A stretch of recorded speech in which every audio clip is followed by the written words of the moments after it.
I used to be a Brazilian security guard, responsible for the safety of others. However, instead of protecting them, I became their murderer. My name is Tiago Henrique Gomes de Rocha, and this is a story of my killings driven by rage.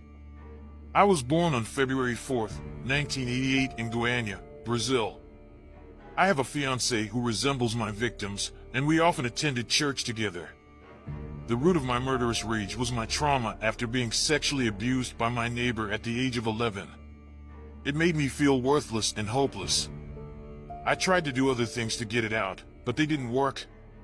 My twisted desires led me to prey upon homeless people, teenage girls, and homosexuals. My urges grew and peaked in my adolescence, especially when women I liked kept rejecting me. I was 22 years old when I lost control. My impulse to kill was stronger than me, and I couldn't stop myself anymore. So I took to the streets, riding a motorbike with a loaded gun, searching for my next victim. I targeted individuals who were either walking home or waiting for a bus ride.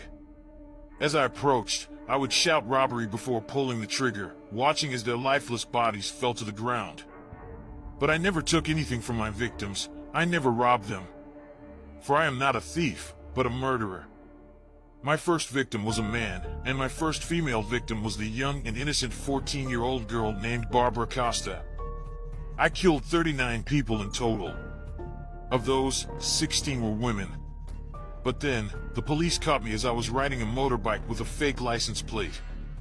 Their suspicions grew when they found out that I was also facing trial for stealing a license plate off a motorbike at the supermarket in January 2014. They searched my home and found a stash of stolen plates, a suspected murder weapon, and a .38 revolver that I had hidden. I was captured, convicted, and sentenced to prison. Behind bars, I would sometimes ask the police if I could murder my fellow inmates, but they always refused. They told others that my attitude was strange since I still wanted to kill more people despite having killed 39 already. In October 2014, I was put on suicide watch after attempting to take my own life by slashing my wrists with a smashed light bulb. From then on, I was under constant surveillance. In May 2016, I was convicted of 11 murders and received a 25-year prison sentence. Please, listen to me. I wanted you to understand that I was also a victim. If it hadn't been for my neighbor who assaulted me, I wouldn't have become like this. I was moved by a greater power and regretted the crimes I committed. I wanted to say that I was remorseful and that I wished I had a chance to pay for what I had done. I want to ask for forgiveness.